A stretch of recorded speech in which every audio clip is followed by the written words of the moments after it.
Hello there, wonderful friends. Get ready for a story that's going to fill your hearts with warmth and a little bit of magic. Once upon a time, nestled in a valley painted with the brightest wildflowers, lived a little squirrel named Squeaky. Squeaky wasn't like the other squirrels. While they busied themselves gathering nuts with hurried paws, Squeaky loved to collect smooth, colorful pebbles. He'd arrange them in patterns, creating tiny, sparkling mosaics on his favorite mossy log. The other squirrels would sometimes tease him, chattering, "Squeaky, what good are pretty stones? They don't fill your belly." Squeaky would just smile, his whiskers twitching. He knew his pebbles held a different kind of treasure. One blustery autumn day, a fierce wind swept through the valley, scattering leaves and making the trees sway like dancers. A family of field mice, their tiny home just a burrow under an old oak, found themselves in a panic. Their entrance was blocked by a fallen branch,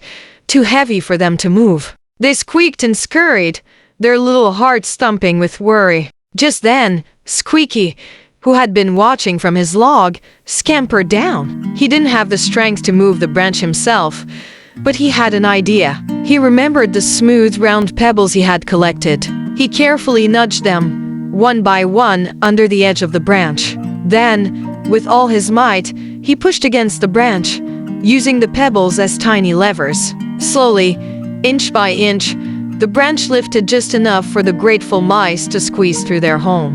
The other squirrels who had stopped their nut gathering to watch were amazed. They saw that Squeaky's unique treasures, the very things they had once teased him about, had saved the day. From that day on, no one teased Squeaky about his pebbles. They understood that everyone has their own special talents and things they love, and sometimes those very things can be the most helpful of all. Thank you for joining us for this story. We hope it reminded you that being different is wonderful, and that kindness and cleverness can solve even the biggest problems. If you enjoyed this tale, feel free to follow along for more adventures.